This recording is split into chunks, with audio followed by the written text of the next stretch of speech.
Hi everyone and welcome back to Tea with Jules. Today I'm going to be talking to a gentleman called Ben Higgs. He has a foundation called the Rise Foundation where he works in the mental health space.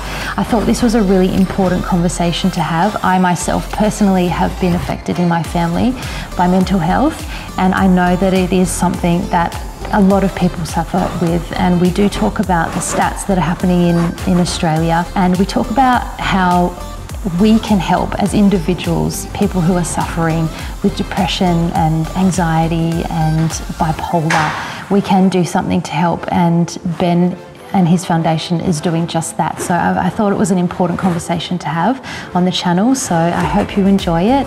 And if you are suffering and you do need help, there is always somebody here to help, and I'm going to leave a lot of the details in the description below, and you can always reach out to me, you can reach out to Ben, and there's always someone to help. So please enjoy the conversation.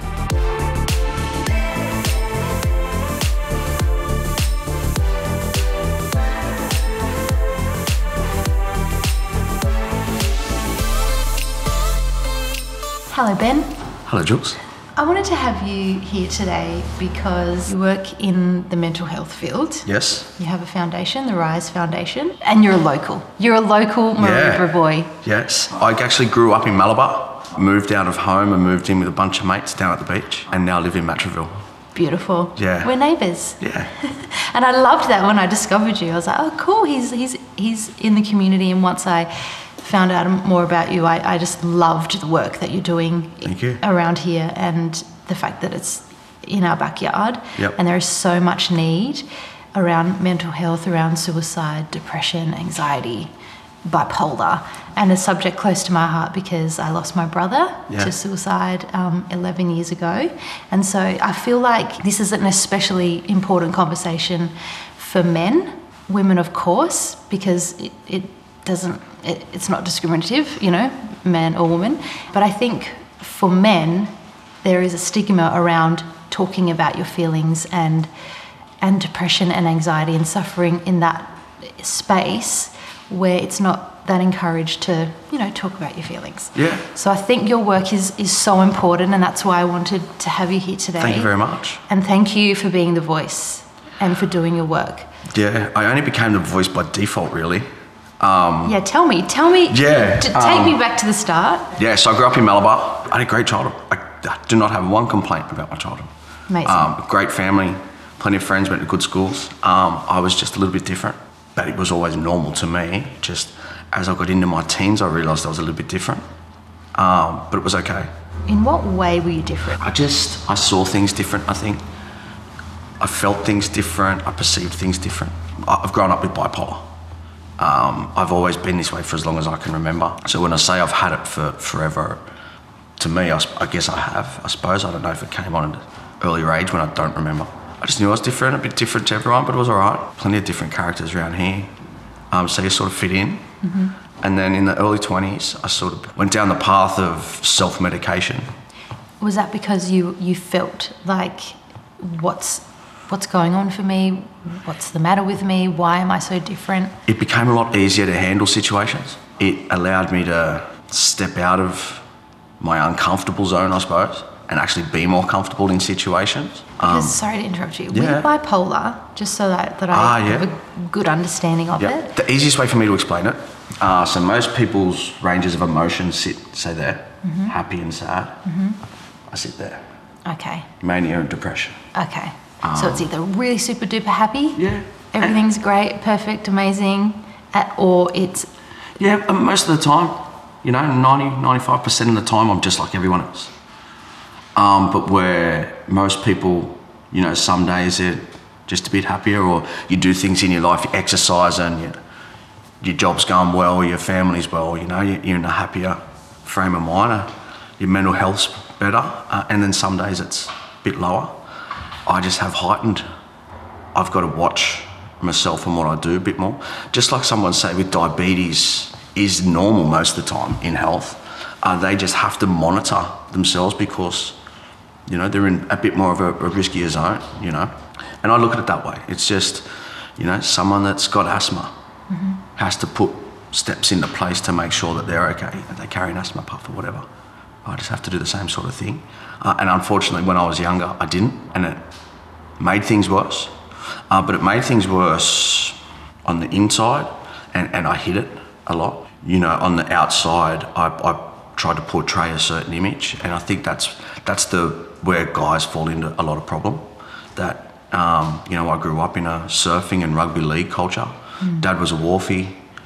You know, it's this, you know, Maroubra was a rough area, and you want to fit into that. You know, playing football and surfing and everything, you want to portray an image you want to impress the older boys, you know. Were your parents aware of how you were with the bubble? I don't know. Unfortunately, I never got to talk to, I lost my dad 2 years ago, but I never got to talk to him about it all. He knew in the last couple of years because I started talking about it openly, but we never really had a chat about what it all was. Really? My dad was a great man. He was the best man I ever knew. But he was very emotional. You know, he tried to talk at my wedding and couldn't. He just cried. Right. He got up to do a speech and he just cried. He'd look at my two boys and he'd cry. You know, I always knew that no matter what, he would be there, but we never had that chat. Never really had too much of the chat with mum either. Right. So growing up, did they notice that you handled things a little differently? I hid it a lot. Especially as I got older, I hid it from everyone. I hid it from myself, really. How did you do that? Like when I moved out of home, it was easy because we were young guys, you know, in our early 20s, all working, living down the beach. It was easy to just live that lifestyle that every afternoon we'd get on it, and every night we'd get on the drink. And so it was easy to smother it in that way. It was also a bit luckier for me to be able to do it, I suppose. I worked on the waterfront, so I worked shift work. So I could sit there on my own and drink at night. And then I moved into another house where the other people lived downstairs and I lived upstairs. So I had the whole floor to myself. And because I worked the shift work, I was off a lot of the time, and so there was always an opportunity for me to go out. I was lucky that I met my now wife when I was 20, almost 21. And she stuck by me, God love her, through everything. Wow. Through everything. I pretty much did everything I could to push her away. I guess I was a bit worried about letting someone in and seeing all that. It wasn't until we packed up and moved to Brisbane for a couple of years, I needed to get away and sort of start to work stuff out. Is that because you were trying to get away from yourself, do you think? I knew that I could never make the change in myself if I stayed here. Right, because you were so entrenched in this lifestyle of trying to cover it up, trying to self-medicate, just trying to get through every day. Yeah. And don't get me wrong, I actually enjoyed it. Like, I enjoyed it. But it compounded and it would catch up to me in the end.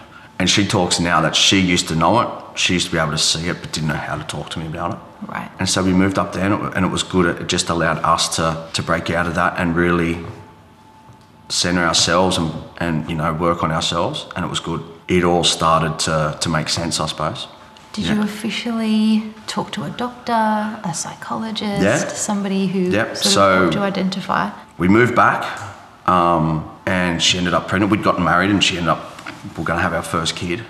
And I remember the morning of the first scan, and I turned up to the hospital and I'd been out all night. And I was in no state to be in that room. And it's sort of a funny thing to say, but it sort of sobered me up straight away and I realised.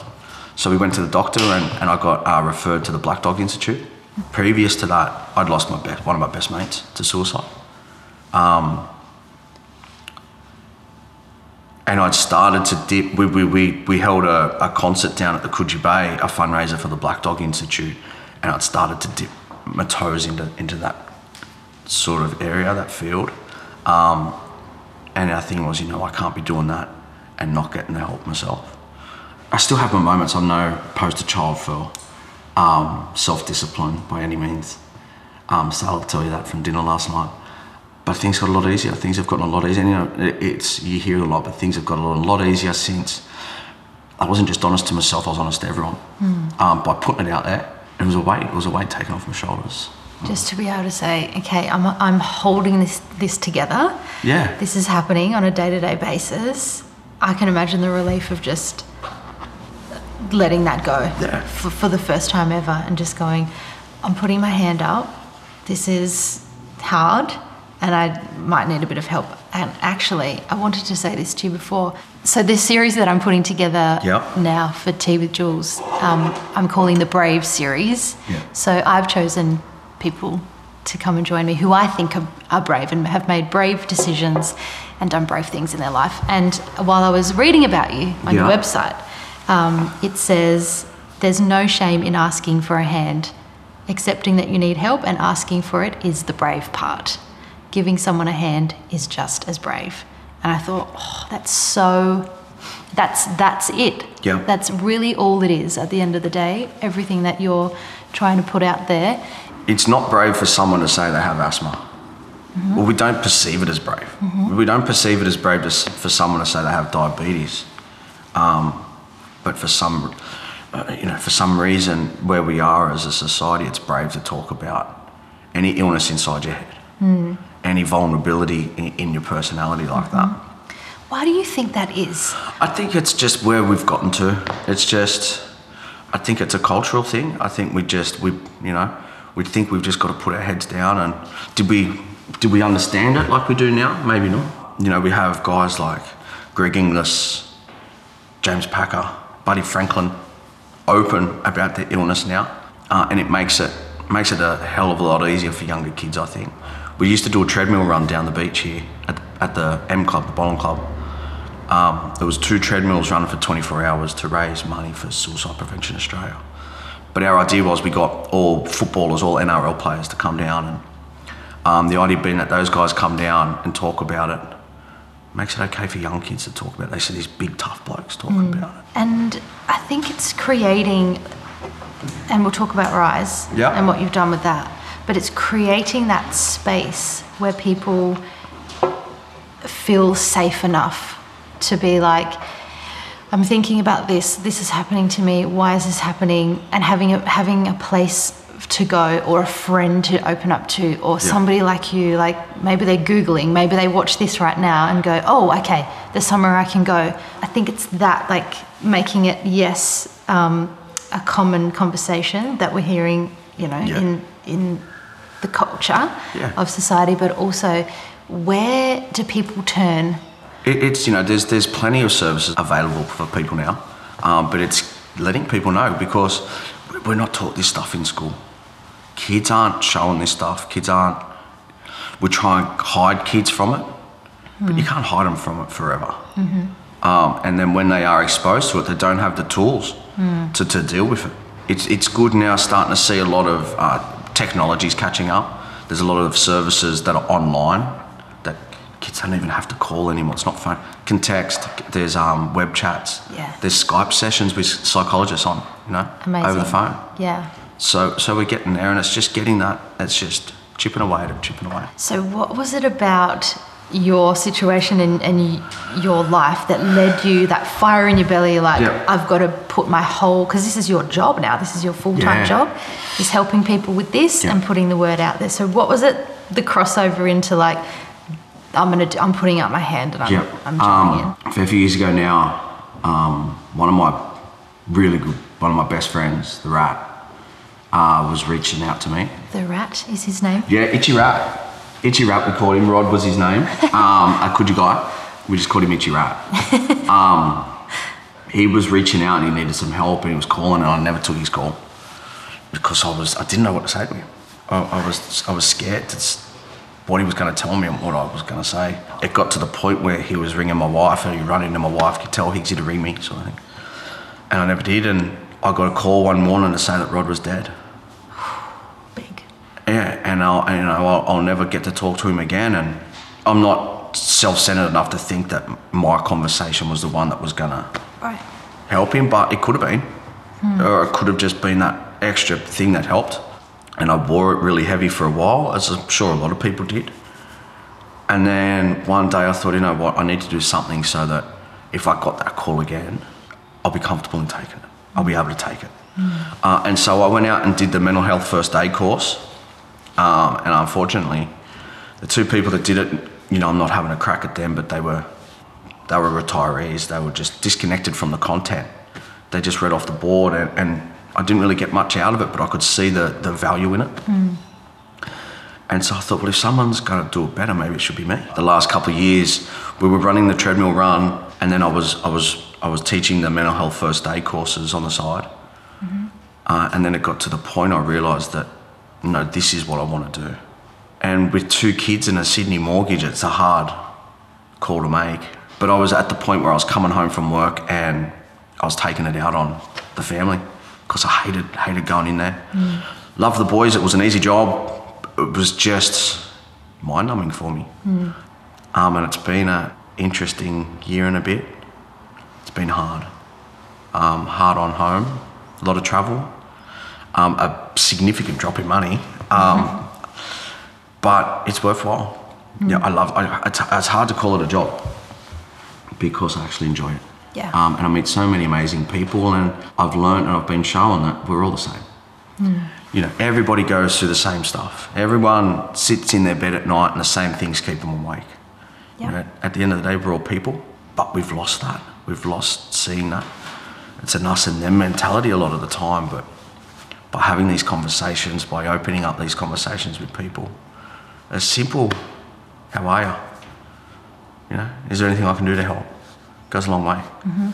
People get a bit funny at first because it's strange to us, it's foreign to us that someone's actually taken the time out to ask how they're going. But we need it. Yeah.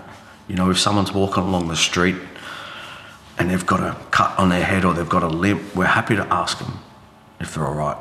Do they need any help? But when we can't see it, we got to be funny because we're not taught it. Yeah. And that's what I do now. I don't like to use the word awareness. I think we're well aware that people have problems and that people have issues and things going on in their life. It's about education now, I think. It's about educating us in how we can actually help people. So how can we? By simply asking, how can I help? So, okay, yes, I agree with you, 100%. But like you said, you see someone walking along the street, they've got a cut head, of course you're going to go, what am I going to do? There is a million people you pass on the street, down the beach, at the shops, whatever. You can't stop everyone and go, hey, I'm just checking in. As a complete, total stranger, are you okay? Are we talking about, what your organisation does as a whole will be able to reach a lot more people than an individual?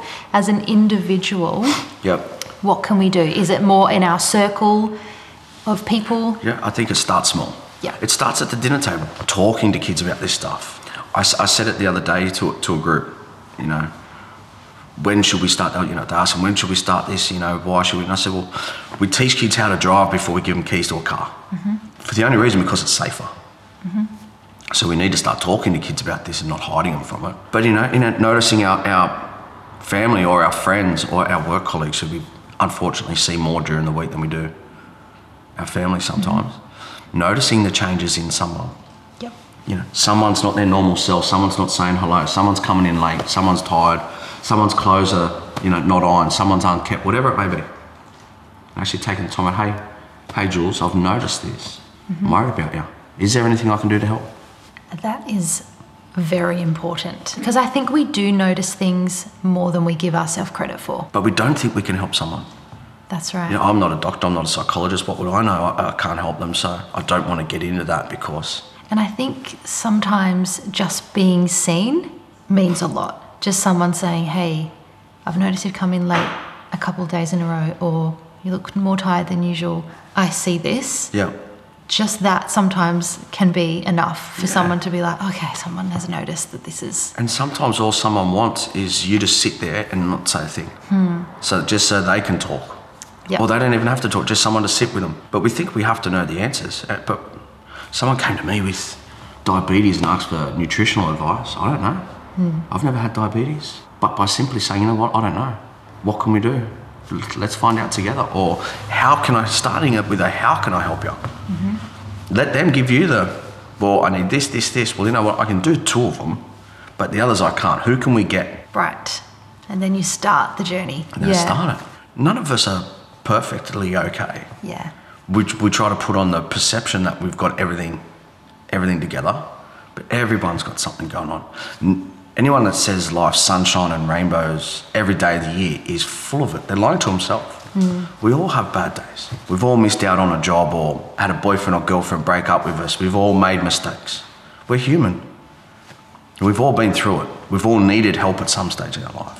What sort of things and results and changes have you seen from the community and from Rise so far? The community meeting we had about 3 weeks ago was a big surprise to me. Just talk us through that. How did that come about? Geez. We've lost a few local people in quick succession in the area to suicide. People that you know or people that... Some I knew, some I didn't. You know, one of them was a really good friend. And what I saw is that a lot of people were putting it out on social media and stuff. What can we do? And it's because of this and it's because of that. And I saw myself that people needed to be not steered in the right direction, but come together and work together, not just throw out all these things. And, you know, it was a moment for me where I thought, you know what, I'm traveling all over the country doing this sort of stuff and helping other communities. You know, it needs to happen in my own community as well. So maybe this is the time for me to, you know, throw my sort of two bob in. So I filmed a little video. Kids were doing their football training. I was sitting in the car. I hadn't shaved. I had a hood on and everything. And I said, well, let's all meet on Thursday night down at the cafe down the beach.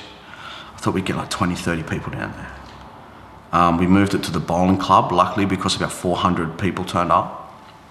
Go Maroubra. Yeah. You know, and it was so good to see that. It was so good to see that everyone was there for the same purpose, and so much positivity came out of it. We gave everybody a sheet of paper and said, write down suggestions on what we can do as a community together to start coming back together, to start being an actual community, not just a bunch of people living in the same area. So a lot of positives come from it. It was good because we saw it with the treadmill run we did years ago. The following year, we went from 2 treadmills to 7, and we had the joint packed. And it was so good to see that this community that, you know, probably has a bad rap for different reasons, but when something happens, this community comes together. Yeah. And it was good to see that happen. And I think people want to help. Like, from that, you were expecting 20 people to rock up. Yeah. 400 people going, we want to help. How can we help? So I think that's such a positive sign. Like you said, we're aware. We're aware that this stuff is going on. It affects, when somebody takes their own life, it affects so many people along the way. I think it was a study in Canada showed that for every suicide, it's something like 120 something people are directly affected. Wow. 8 Australians every day die by suicide. 8? 8. 8 a day? 8 a day. 1 every 3 hours. What? Yeah. Could cry thinking about that. So that's over 3,000 every year. It's double the road toll. Double the road toll. Yeah. We saw it here. The whole community gets affected. You know, you can't believe everything you see online, but with the mass shootings in America, there was something like 30 or 40 people shot in 48 hours, but 250 people had died by suicide. Right. But we don't hear about it. Yeah. You know, you get a little sentence at the end of the article in the paper saying, if you need help, call Lifeline. And that's all there is. It's a big, huge topic that I personally feel so grateful for people like you, because I have been directly affected. And so it means something, what you're doing. It really means something, because I know you have contact with your mates, your friends that are going through stuff, but also the wider community, that you're just like trying to rally people together to make a change. I respect that so much, and I appreciate it so much as a citizen of the world. As a member of the local area too. Member of the local area. How do you think, and I don't want to always bring it back to social media, but I think there are many, you know, like many things that contribute towards people's mental health, but in more recent times, because social media has grown, do you think it's a problem in the mental? Yes, okay. Big. Yeah. Yeah. Yeah. What have you seen? What people can live a fake life, and people can portray an image with filters and, you know, photos in parties on the harbour and pools and everything like this. But is it reality?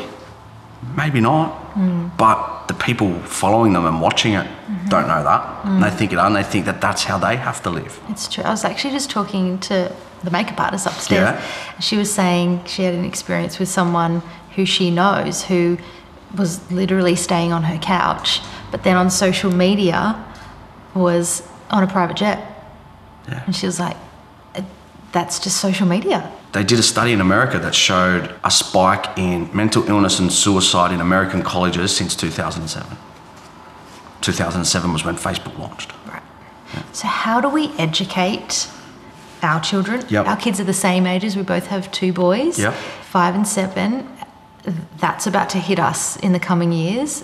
What do you think some of the things we can tell them and tell teenagers about social media? And social media, it's not real, I suppose. It's education.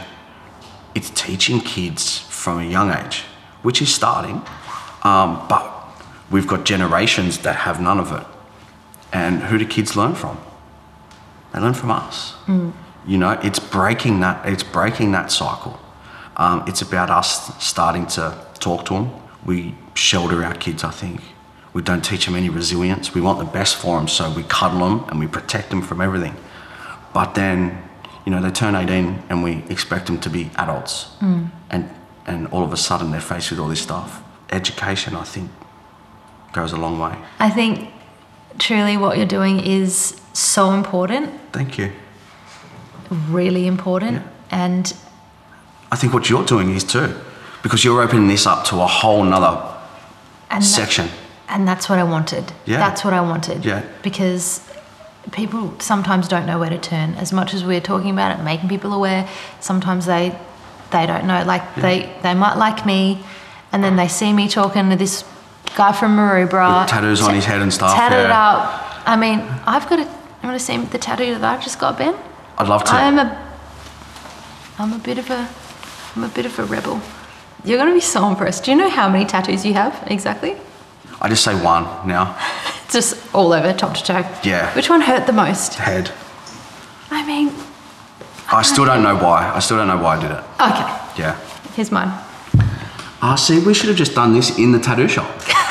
Yeah. Tattoos with Jules, you could call it. I'm a real badass. I really am, you know? Yeah. That's my tattoo. I got that in New York City. You must get looks when you drop the kids off to school now. So much judgment. See, that's why we connect so much, That's you know? it, yeah. We really understand each other. No, on a serious note, people, you know, who watch this channel will be like, wait, what? There's a tatted up guy talking to Jules about mental health, and that's what I want. I just want this message because I've been so affected with my brother, and in more recent times, one of Guy's band members took his life. So it's happening. It's real. It's out there. It's happening around us. So I think it's such an important topic to And I know I'm not everyone's cup of tea, which is good. We need everybody catered to. I know not everyone wants to listen to a bloke with his head tattooed and stuff talk about it, but that's cool. Some people do though. Yeah. And that's why we need as many people as possible talking about it and it getting out to as many people as possible. You know, if someone sees this and doesn't want to hear me talk about it, well, at least it opens their eyes to go and find someone else, because there is plenty of people now doing it. Of course, and anything I can do, we can do to support, we're in. Good. So Good. Thank you for coming. Thanks for having me. Thanks for the tea. Oh, no worries. Thanks for the chat. Thank you. And well done again. Thank you very much.